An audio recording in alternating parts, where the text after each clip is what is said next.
Welcome to part 2, where we're going to continue looking at using those Windows View options and the magnifying tool, this time with our embroidery software. First we'll look at Embird, and then we'll look at Hatch 2, and that will also be relevant to the people who use the Janome version of the Wilcom program. Right, let's get to it. Here we have the dialog box that we get when we go to Design, Open. And it looks very similar, as you can see, to Windows Explorer, the navigation pane. So this is the detail view, and exactly as we had in Explorer, we can select the headings in the details view, the dates, type of file. They're all EOS, there's not a lot of point in sorting them, but we might want to sort them by size, big ones at the top or big ones at the bottom. Let's go back to name and have them in alphabetical order, or reverse alphabetical order. Now, that's in detail view, and this is quite small. If I want to know what one of these is, I can pick it up and I can get a small little picture in the preview pane.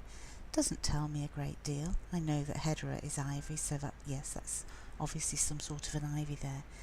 But for those of you that do have Iconizer, you can actually get different views in here.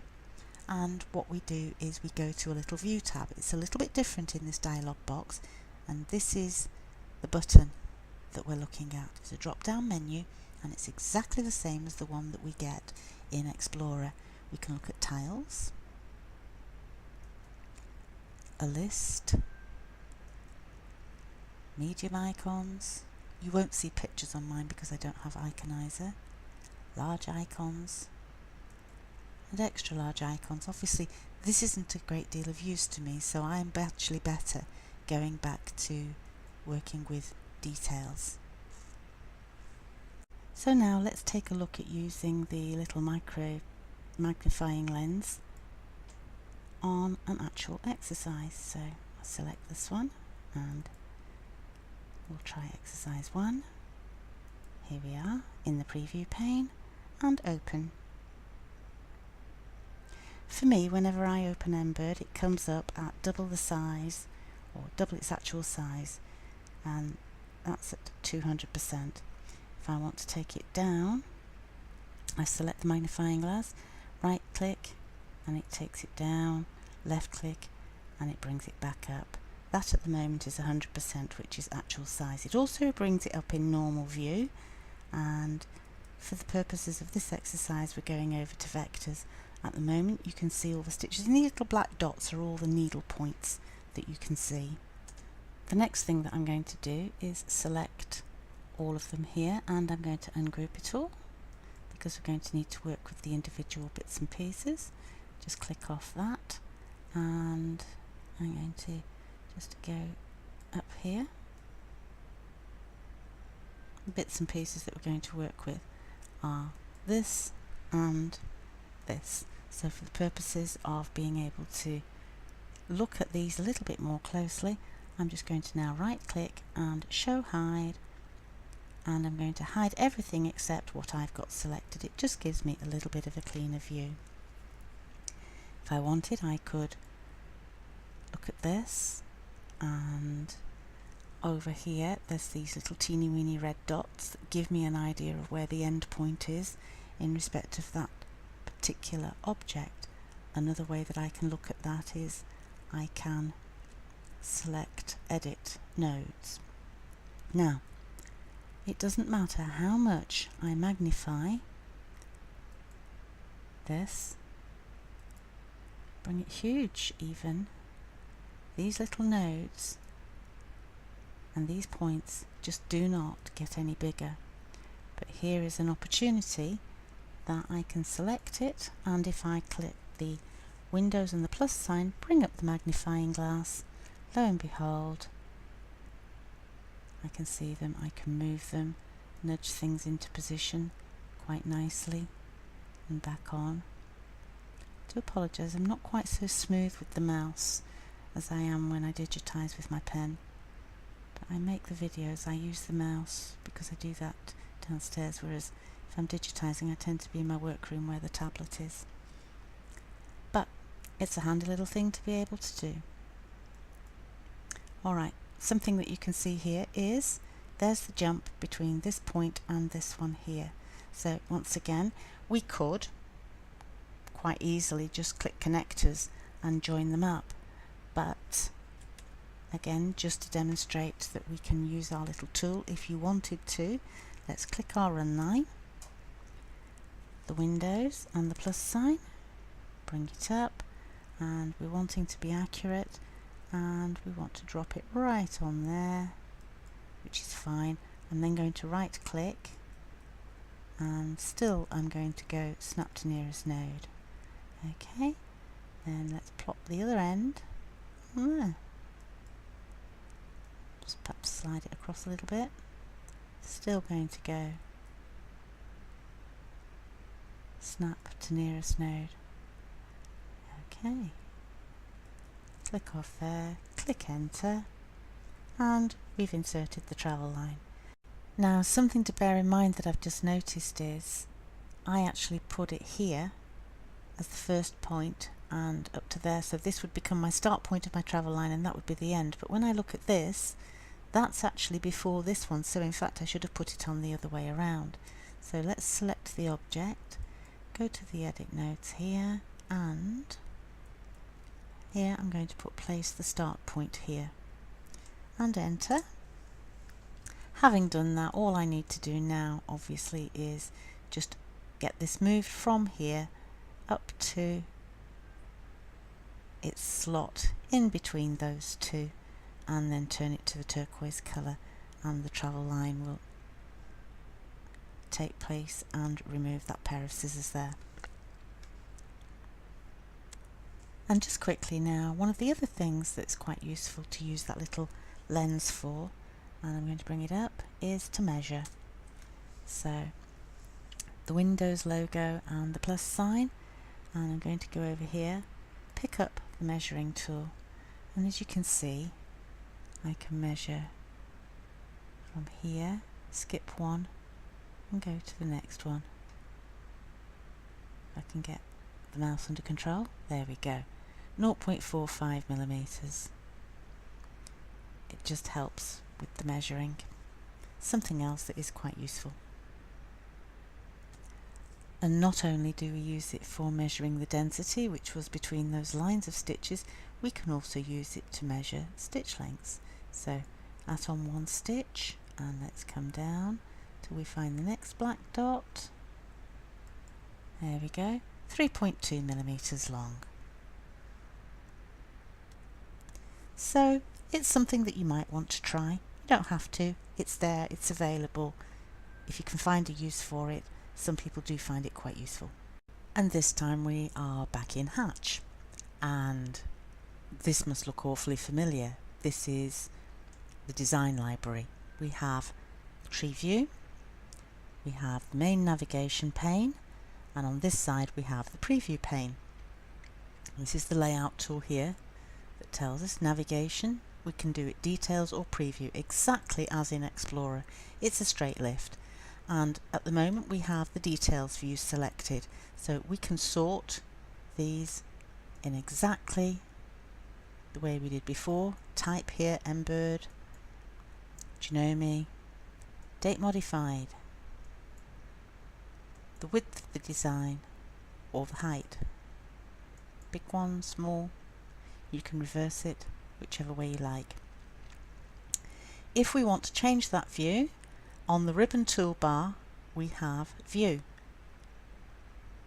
and like before we can select Details, Tiles, Content, Small Icons, Medium, Large and Extra Large.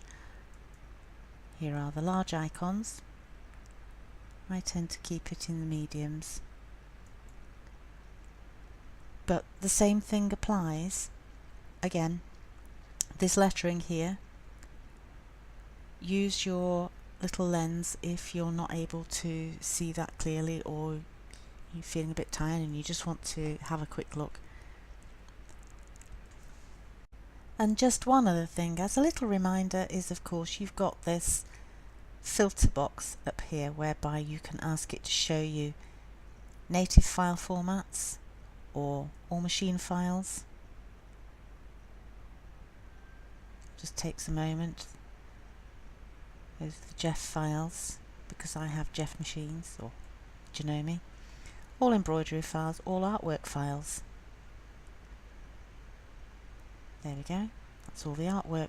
So again, I can actually apply all these different views to my artwork to find the bits and pieces that I want. You don't actually have to remember where it all is. You can use some of these things to actually help you.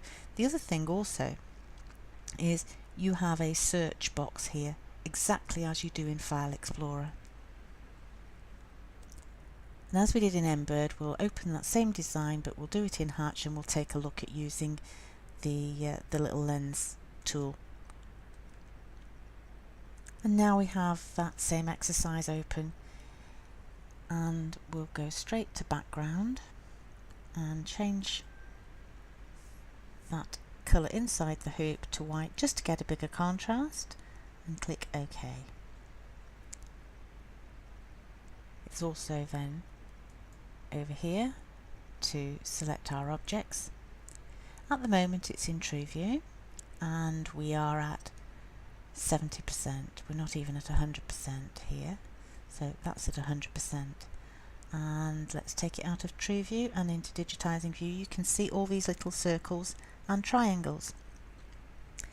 I'm going to take the stitches off just by pressing the letter S, so it just puts us into the outline view. And what I want you to watch is that no matter how much I magnify, I'm going up to 500, these little dots and triangles and these lines, they don't get any bigger until we bring out our Windows magnifier. Windows logo and plus sign, you know this by now. Let's bring it up. Now look. Not only do we see the lines thicker, but we can see the triangles. Now this actually becomes quite useful. I'm just going to turn it off for a moment, so I'm going to click the X here. I could also use the Windows key and escape, and I'm actually going to take it back down to 200 simply because it's just a little easier for me to move around it when I actually do that. I'm going to pick this object here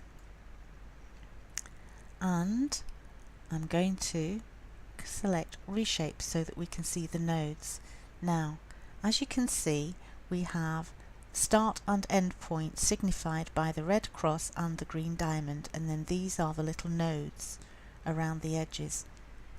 However, if we use our little lens and bring that up, all of a sudden when we want to start moving these things and reshaping them, life can become a little bit easier.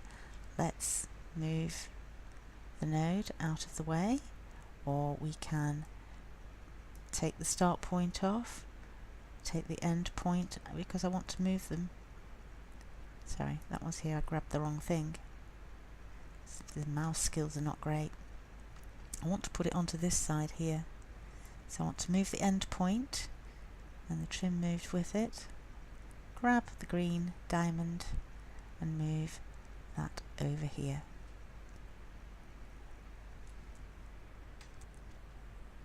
Now I'm going to click escape to get me away from that, and I'm going to shut down, so Windows and escape. Something happened there. There we go. Lose that. Right. Let's bring back the stitches by pressing the letter S, and I'm going to take it back to fit the size of the screen. Now this is also something else that looks quite useful in that I can say digitize open shape. I'm just going to do a run line. Now here is the digitizing maze, or the position where the needle is, and it's not always easy to see. So bearing in mind we're only at 70% at the moment, if I bring up my lens and I put it over there, all of a sudden I can see, and I can drop it into the centre of the digitizing maze to start digitizing. and I can now carry on plotting my line. I'll hit enter, escape. I shall get rid of the lens and I have my object. So, if you need to see the detail much more clearly, you can not only zoom, you can also use the little lens as well. It's also quite useful for measuring in this application as well. Right, that's all I intend to cover for now. Please do go and have a play, and I hope that you find some use for it.